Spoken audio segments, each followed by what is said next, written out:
Why is it that some people practice this and never seem to improve while others improve so quickly?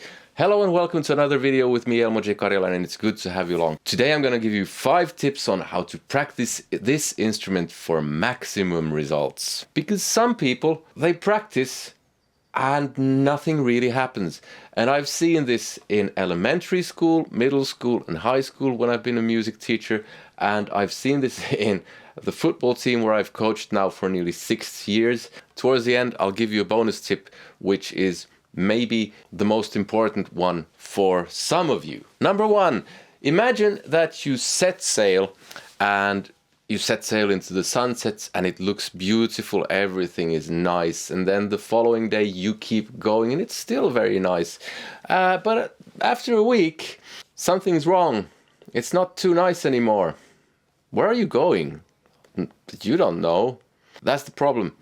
Just going sailing without any destination is what a lot of people do on guitar.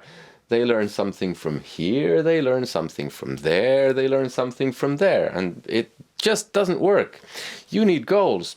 Now, ideally, you would have a big goal. Very concrete, big goal. For me, it was, I want to play like Gary Moore, Yngwie Malmsteen, Steve Vai. That was easy to break down into smaller bits, and then it becomes kind of like a ladder. You just climb, you take one step at a time. I need to learn to synchronize my hands.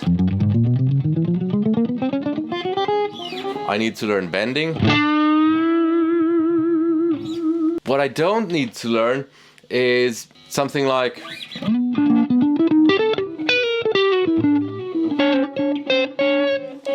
jazz, which I still haven't learned.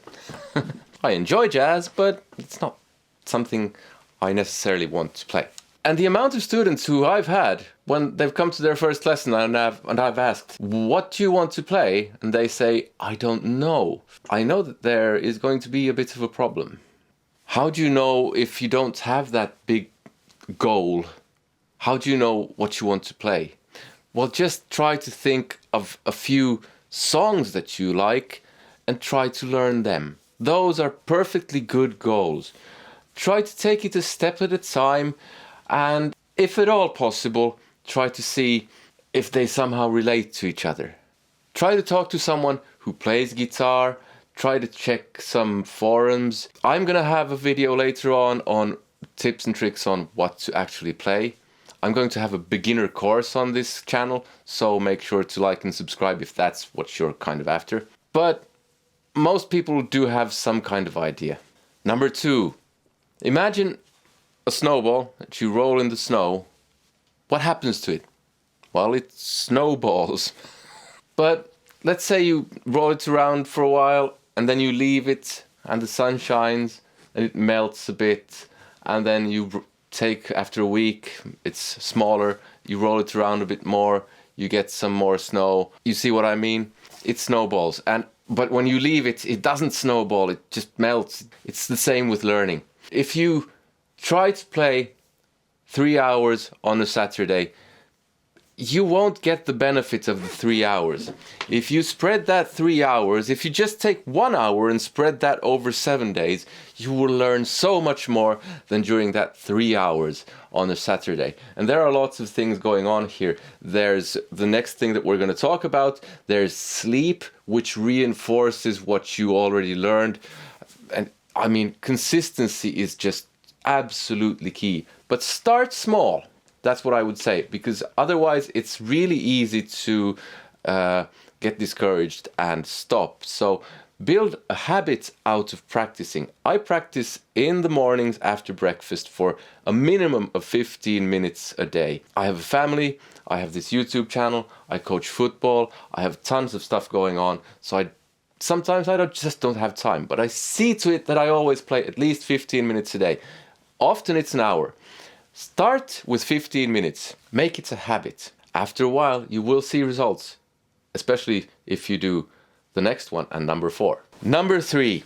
Now, this is something that's very much an issue these days. Not so much when I was younger, because We didn't have smartphones that kept sending us notifications about, well, this and that person has just liked your post on Instagram or whatever.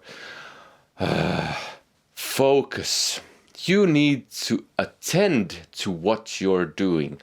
And I mean, really focus. So put away your phone, put it in flight mode or quiet. Put it somewhere so you don't see when the screen lights up if you have it in quiet mode. And make sure that that 15 minutes is uninterrupted focus. You might find that your mind starts wandering, and that's when you have to pull back attention to what it is that you're doing. In this case, this thing. Every time you pull back focus to this thing, it will improve your ability to focus, because practicing in and of itself is also a skill that you need to practice. Focus, focus, focus. If you have a family, try to make sure that they won't disturb you. I know that can be difficult, but try to make your environment such that you're not distracted. Don't watch The Simpsons while playing guitar. I mean, it won't harm you. If it's a skill that you already know, it might even kind of reinforce the skill, but you won't really improve. We're not multitasking animals. I have trouble chewing gum and walking at the same time. Before I go on, if you're enjoying this content, please like, subscribe and hit the bell notification. And if you really like it, there's a link in the description where you can buy me a coffee to support the channel. Number 4. I already mentioned this one.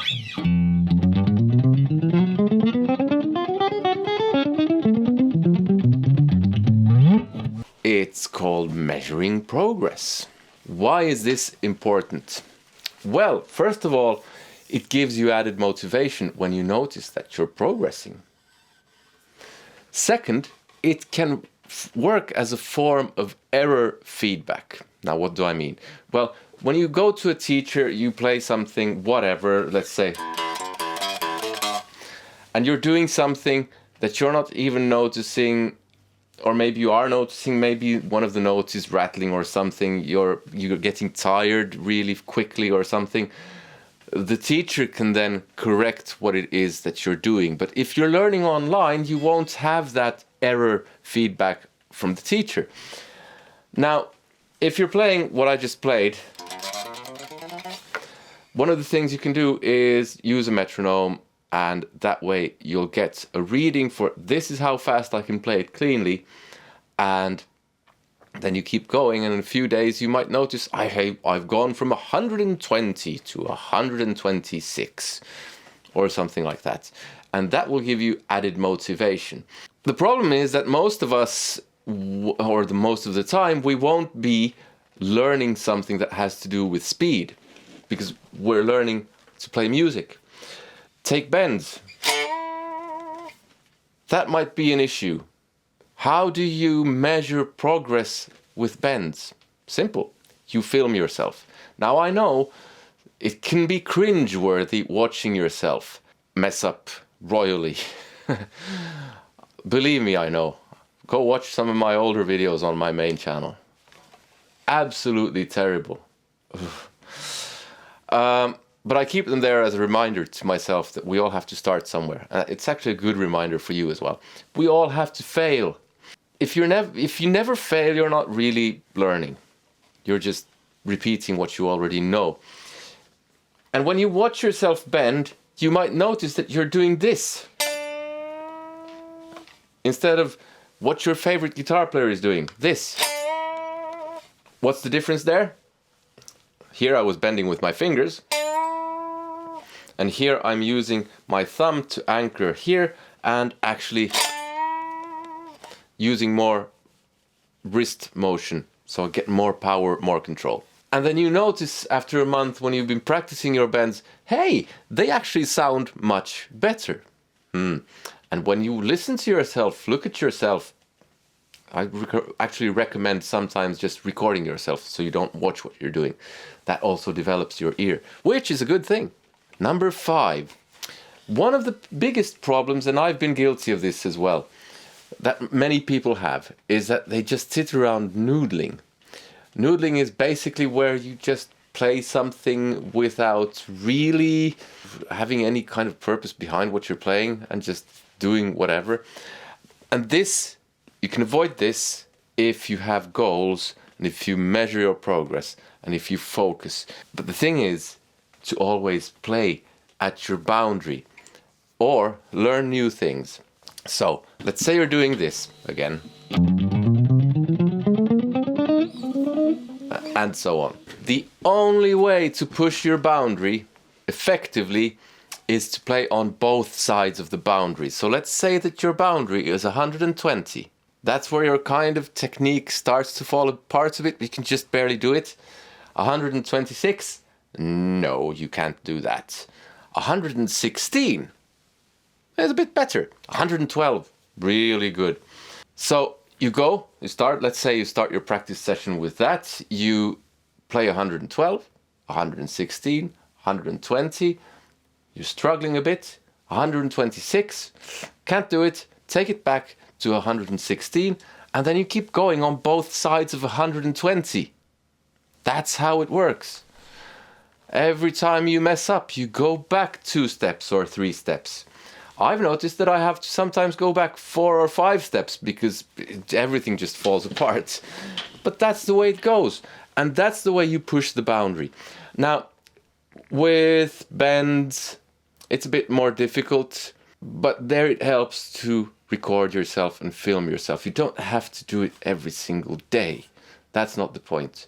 But don't get stuck in just playing.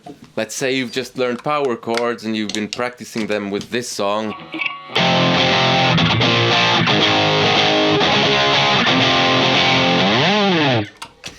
I had a student of mine who never really played anything but that, and he didn't really progress. Huge surprise. Okay, and then we get to the bonus one, which is you can fail at what you don't like. So why not take a chance with something you love? And I'm assuming you at least like this instrument. Imagine yourself not going for your dreams, ending up with a job you don't like. Maybe you're an accountant, I don't know. One day you get fired and you're screwed and it's really depressing. That happens to people. People do get fired, laid off, companies go bust, whatever, shit happens. So why not take a chance with what you love? But the first step with that thing that you love is to believe that you can actually do it.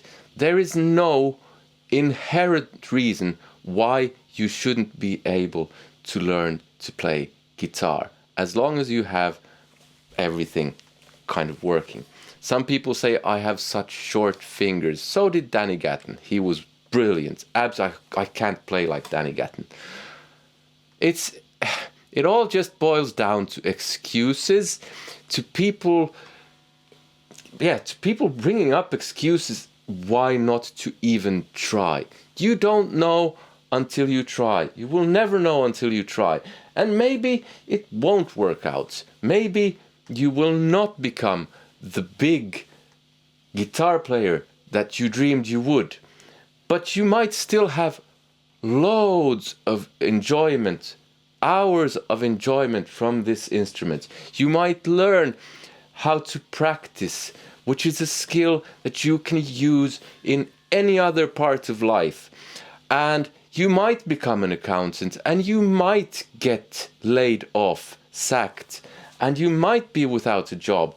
But at least you can then play this guitar at home while you're feeling depressed to feel a bit better. And maybe those skills of learning how to play guitar, doing something that's not always easy, believing in yourself, maybe those skills can come in handy because you might be looking for another job. You might be looking to re-educate yourself. Sitting around and saying, I could never do that. Well, good luck. If you want to know what to practice on guitar, there's a video here. Other than that, I hope you enjoyed this one. Take care. See you. Goodbye.